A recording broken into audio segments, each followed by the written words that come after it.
Hello and welcome to my lesson on DC Review 2, the application of Ohm's law. If you remember from the previous lesson, we said Ohm's law is the current is directly proportional to the voltage E and inversely proportional to the resistance. So here we have a representation of a schematic of a series circuit. In a series circuit, the current only has one path, and I'm just going to draw it this way, from the battery through the resistors back into the battery. It's a complete circuit.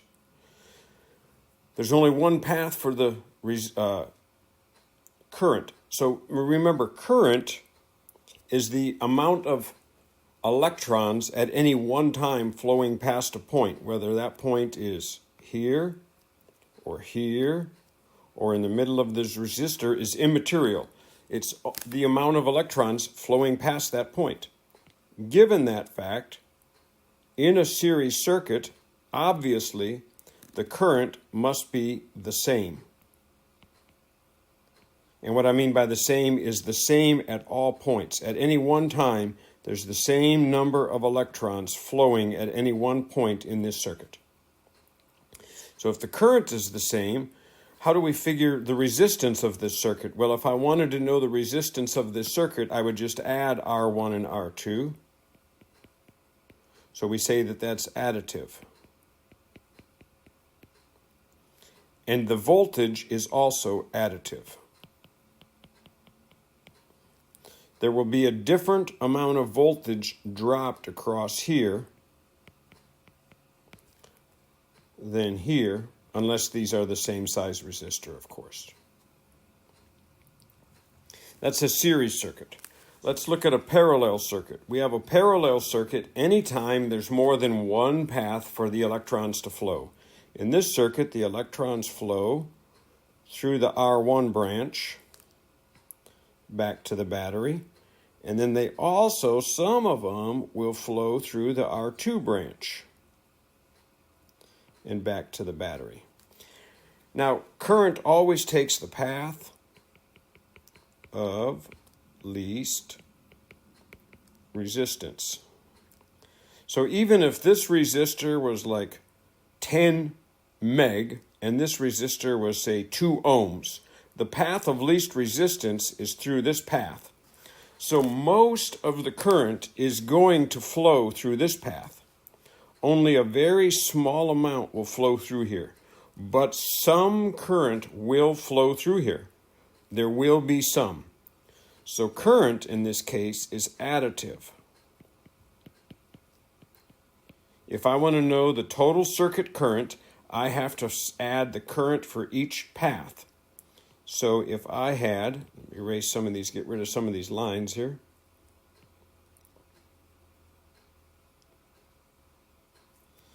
So let's say I put an ammeter right here, and I have an ammeter here. Think about this for a second. All the current is flowing, all of the electrons out of the battery here.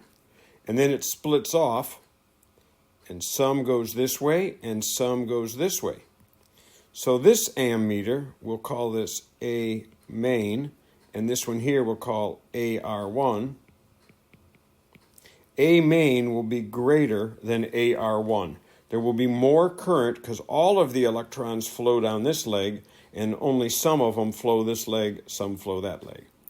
The current is additive. Where we place our ammeter makes a big difference in what we're going to measure.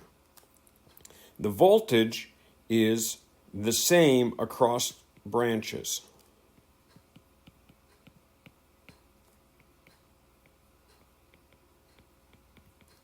So if this is a 6-volt battery here, then there will be 6 volts on this leg and 6 volts on that leg.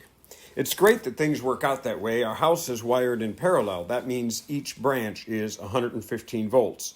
It would really be a nightmare if it didn't work that way. But the voltage is the same across the branches. The resistance, I don't know how to describe this. It's a weird formula called the reciprocal of the sum of the reciprocals. So if I wanted to know the resistance, our total resistance here is 1 over the reciprocal of R1 plus reciprocal of R2. The reason this is so gets pretty complex, and it's very much beyond the scope of a DC review. This is a case of just remembering, just knowing it's 1 over the sum of the reciprocals. So you make a reciprocal, add that, make the reciprocal, add that, then give you the reciprocal. So let's apply Ohm's law. Let's take a look here. So we said again that the current is directly proportional to the voltage and inversely proportional to the resistance. So if R1 increases, well, R total, remember our resistance is additive, so R total has to increase. Well, if R total increases and this are inversely proportional, then the current has to go down. And that's with E staying the same. Now, obviously, if as R1 increased, I increased my force, then that throws all things off. I'm just changing one variable at a time here in this. Let's look at the parallel, where all of our current goes in 2 paths, remember? So here again, let's increase R1. Now, even though we have that sort of weird formula, R total still increases. What about ER1? We said the voltage is across all parallel paths is the same. I can do anything I want to R1 and the voltage drop across there will stay the same. It will not change. Current total. What happens to current total? Well, resistance total went up, so current total has to go down. There has to be less current because my voltage stayed the same. What about the current through R2? If R1 increases, all the electrons are coming here and they take the path of least resistance. When we increase, fewer will go down this leg, more will go down that leg. The current through R2 will increase. So even though my overall current is decreasing, the current on this leg will increase. All right, let's get into a little math and let's compare the effects of series and parallel circuits. Let's look at both of these. Here, voltage is 12 volts, R1 is a 10 ohm resistor, R2 is a 40 ohm resistor. So this is pretty simple. Again, we said I equals E over R. And if I want to solve, I just put my thumb over the part I don't that I have or that I need to solve for, and it tells me what to do. So I put my thumb over I need to take E divided by R. My E is 12 volts, but I don't know what the R is. So let's jump down and solve for R total.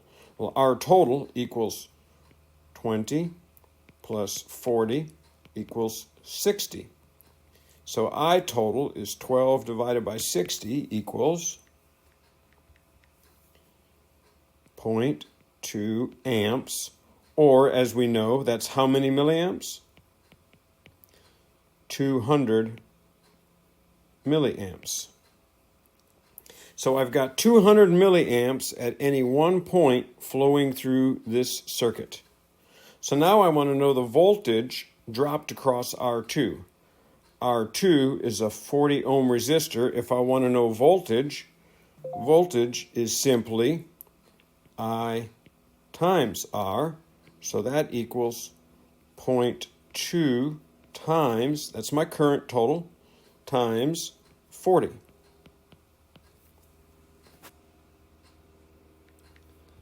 And that equals 8 volts. 8 volts dropped across R2. Now let's take the same scenario and look at it in a parallel circuit. Again, remember, my current leaves the battery, goes this leg, can also go this leg. So my current total, if I want to know current, it's additive. So I got to know the current in each leg. And I don't know the current in each leg yet, but I can figure that out because I equals ER.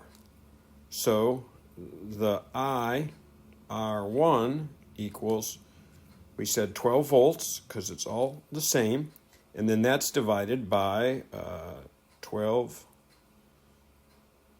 R1 is 20.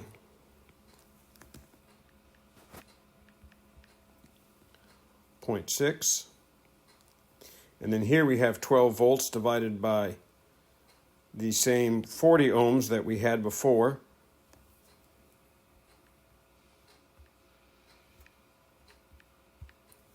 So that's 0.3. So my total current equals 0.9 amps. You can see it's quite a bit higher than what I had over here. Let's look at my total resistance. My total resistance is 1 over 40 plus 1 over 20 equals, take my calculator, go to scientific mode. If you're using a phone, a lot of times you have to go sideways to get the reciprocal function. So let's go 20, 1 over x plus 40, 1 over x equals. So my total resistance is 13.3 repeating, 13.34 ohms. Quite a bit less resistance than the 60. Does it begin to make sense why there's so much more current? Now we want to know the E dropped across R2. Well, that's easy as can be. We said 12 volts. There's 12 volts on this leg. There's got to be 12 volts here. There's got to be 12 volts there. So it is 12 volts. There we go. That's a little simple review of the principles of Ohm's law and some of the DC math. Thank you for joining me.